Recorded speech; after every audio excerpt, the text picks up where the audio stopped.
Hello and welcome to class. Today I'm going to do the first video in a series of videos about how to make a conversation with confidence. And we're going to start at the very beginning with introductions. Hello. Hi. My name is Alex. My name is Alex. My name is Alex. English speakers will shorten, will muddle the words together, and you'll hear my name's. My name's Alex. My name is Alex. My name's Alex is the same sentence. My name is, you can also say I am.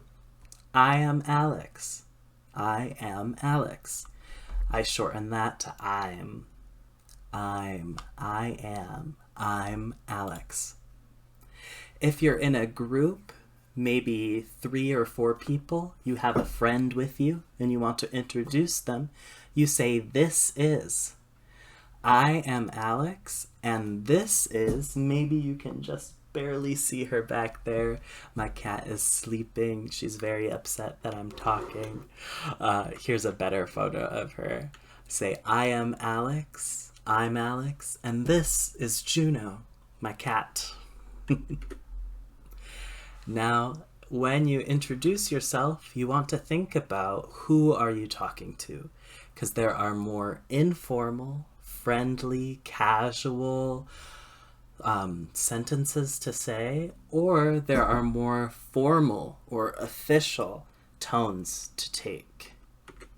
For informal, with friends, family, we say, hey, what's up? How you doing?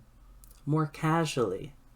With bosses, professors, maybe seniors, strangers. Hello. Hi. How are you? More formal. So consider your tone. When someone asks, how are you doing? Or how are you? Your response is telling your feeling. How do you feel? There's a lot of responses you could say to this. The bolded ones are the ones I hear the most often. I am. How are you doing? I'm good. I'm good. I'm pretty good. You can also say I'm pretty good. I'm pretty good. I'm okay. I'm okay. I'm not bad. Not bad. I'm tired. Ooh, I'm tired. I could go to sleep. I'm tired. Now this list goes from the best feeling to the worst feeling. So starting from the top, I'm fantastic. I couldn't be better. So close to the best that it couldn't get better. I'm great. I can't complain. Can't complain means there's no problems. There's no issues. I can't complain. I'm fine. I hear international students say this the most. I'm fine. I'm fine. Hanging in there. When I'm hanging in there, holding on to a rope over a cliff. I'm struggling, but I'm doing okay. I've been better. I've been better.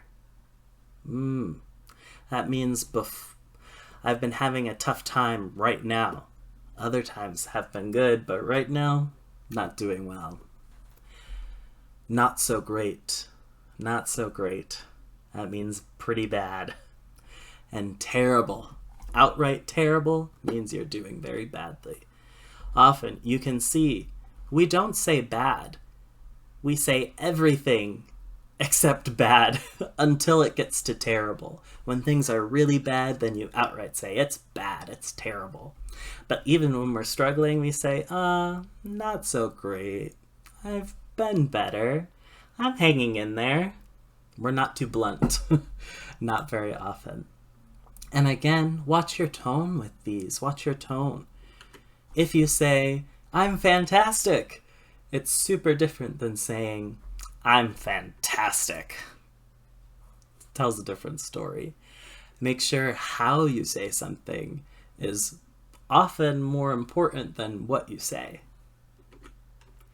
How about, what are you doing? What are you doing? What's up? That's not asking about your feelings.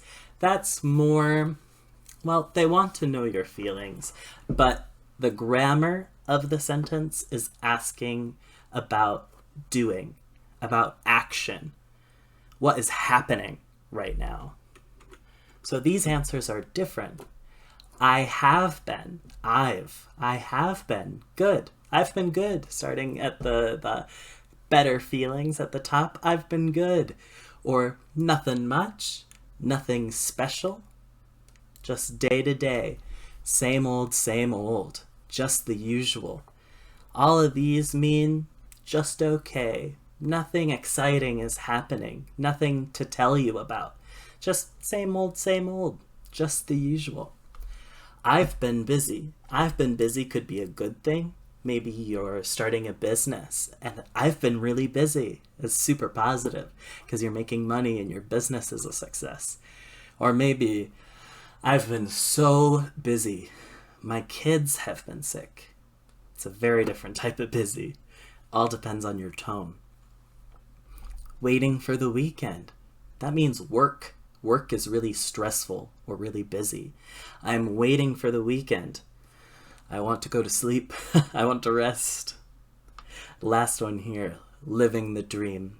Living the dream is a common phrase and it's always sarcastic. If you say, what's up, or how you doing? And someone says, living the dream, they're having a tough day. They're having a tough day. But the best response to what are you doing is always to actually share what you've been doing. If you say, what's up? And you say, oh, I've been reading this book. It's super awesome. Let me tell you all about it. It starts a conversation. Now the last question that you normally hear quick off the bat when you introduce someone. What's your name? My name's Alex. Where are you from? Where are you from? Where are you from? I'm from the United States. I'm from the United States. Maybe you're from Canada. Maybe you're from Brazil. Maybe you're from Australia. Wherever you're from, just add that to the sentence. I'm from. You can also say I am, but it means it's looking for something different grammatically. I am from the United States. I am American. Let me give you a couple more examples. I'm from Brazil. I am Brazilian. I'm from Australia. I am Australian. I'm from Russia. I am Russian. Some examples there. At the end, when you meet somebody, you always say, nice to meet you, or nice meeting you. Nice meeting you, nice meeting you too. The difference here is how long you spoke. And this is a top English tip, advanced English tip. Nice to meet you, you say if you quickly spoke, if you quickly introduced yourselves. Nice to meet you. It was great. Just said your names, maybe just a couple questions, and then moved on. If you sat, if you had lunch, if you had a meeting, if you spoke to them for maybe 10 minutes or more, you would say, nice meeting you. Because the meeting was longer, showing it was a continuous time. Nice meeting you if you spoke for a while.